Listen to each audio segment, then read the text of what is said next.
Schizophrenia is one of these diagnoses that doesn't present very often.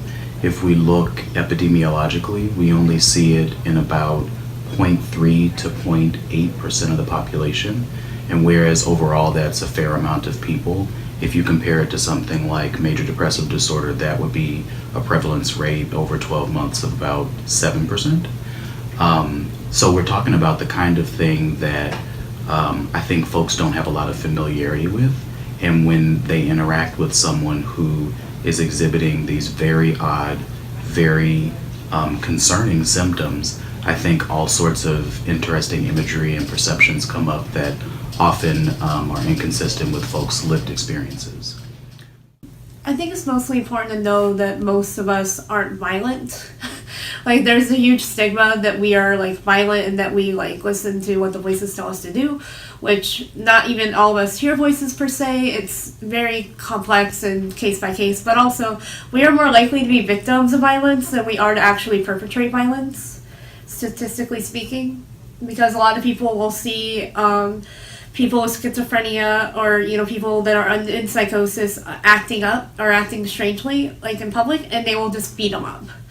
And it's not okay. And it, you know, most people that have schizophrenia, they don't actually attack others. They're just confused. If they're unmedicated, they're not gonna attack you.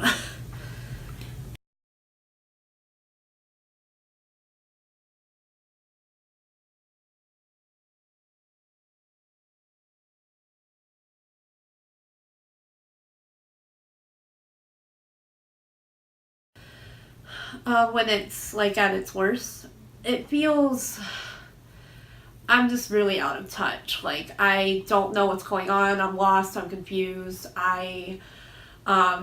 It's one of my biggest symptoms is disorganized thinking. So if I'm in a state of psychosis, it just becomes crumbled up to the point where I won't even remember most of what's happened after I'm in that state, because it becomes kind of traumatic because it's just so almost physically painful for my head.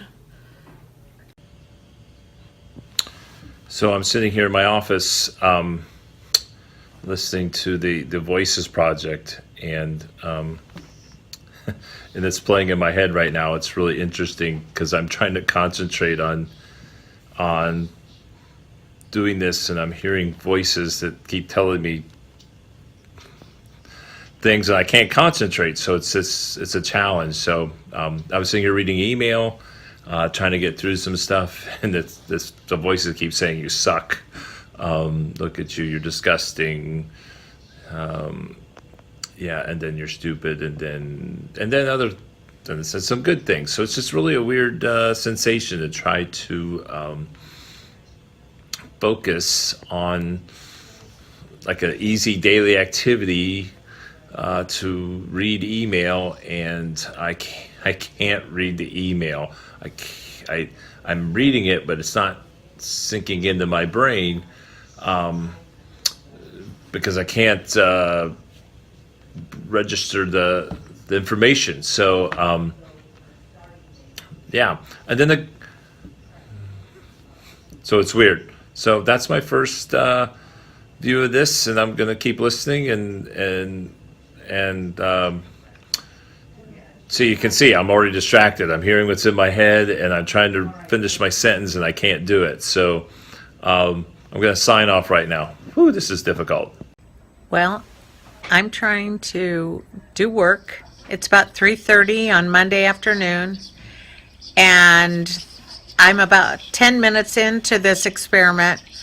I cannot concentrate on one thing. I can't hear anybody, and as I'm trying to do my work, It's just these negative messages continue to come through. I'm not sure that I could function at this level. Um, it makes it hard to concentrate because I process things at a much slower rate than I did pre schizophrenia, because I didn't develop it until I was 16.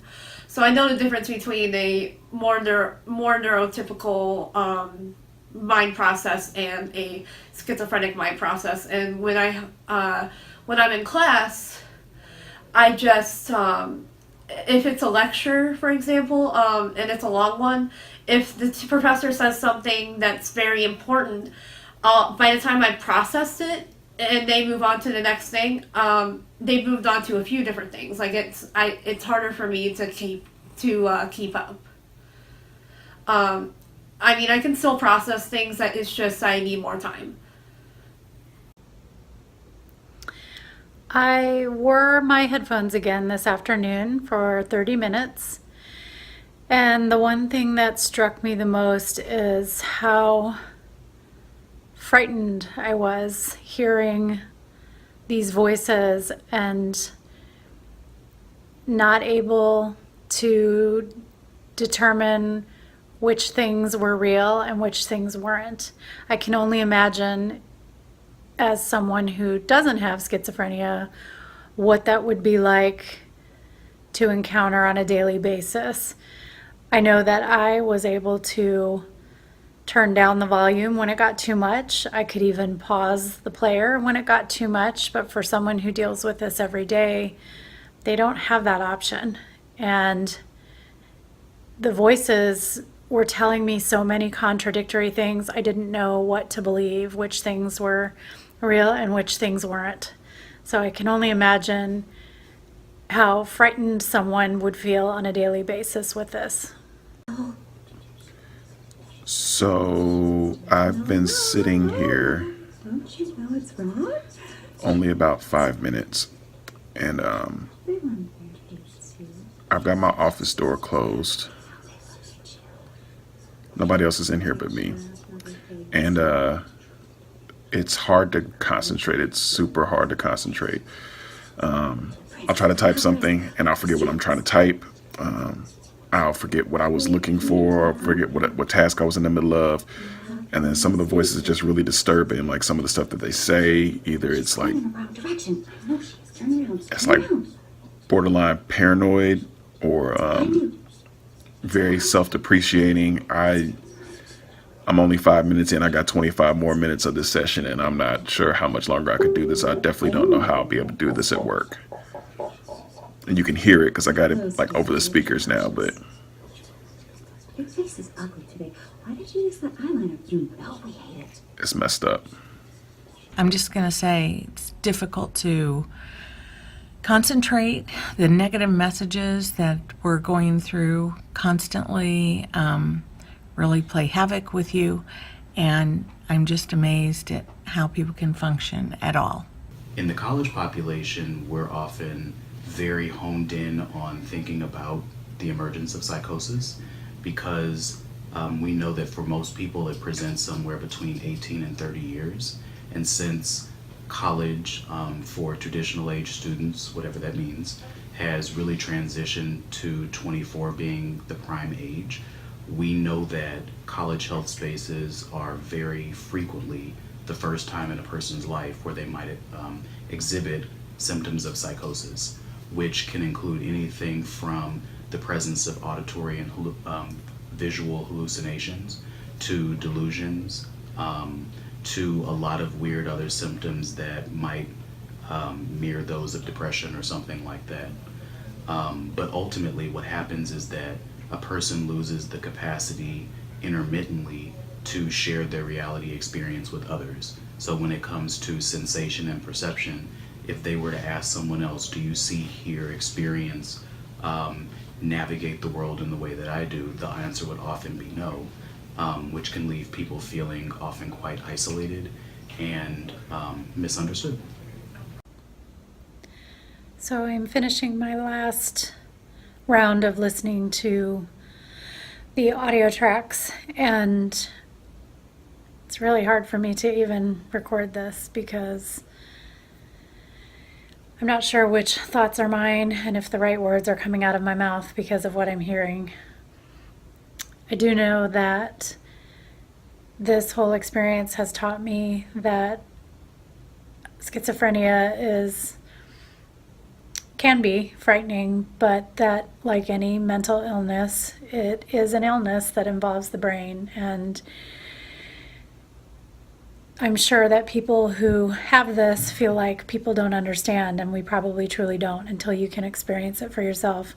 I know this doesn't come close to what someone really experiences, but I have a new appreciation for what people who have schizophrenia deal with on a daily basis. If they're dealing with these kind of auditory hallucinations.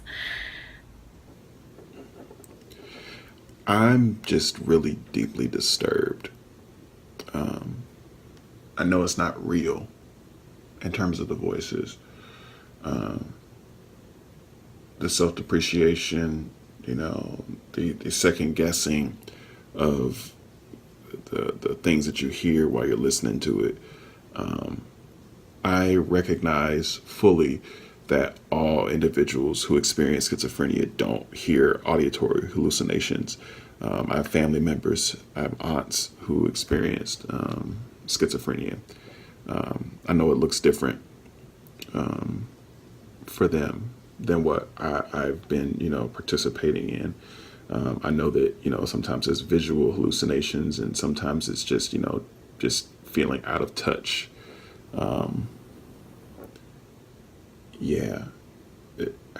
I don't think I'll ever be able to fully put myself in the shoes of anyone who experiences schizophrenia or any of the symptoms that go along with that diagnosis. But I think that outside of the work that I do on a regular basis, I think that this experience has definitely given me a different level of, I think appreciation isn't even the right word, but a different level of commitment and a better layer of advocacy in terms of helping other individuals to understand some of the complexities associated with this diagnosis. This was eye-opening. I would just like to be treated with dignity and respect, and I think that's what most people would say. But particularly if you suffer from, states of psychoses, or if you have schizophrenia in particular, there's such a huge stigma, and it's hard to say to people that you have it or that you have anything like it, and to be open about it without people automatically assigning these certain traits to you and thinking you're quote unquote crazy. And crazy to me is a slur. So I think it's important to be careful what you say around anybody, because you never know what they might have or what their family might have, what their friend might have. I think it's important not to be careful with the way you choose to utilize your language.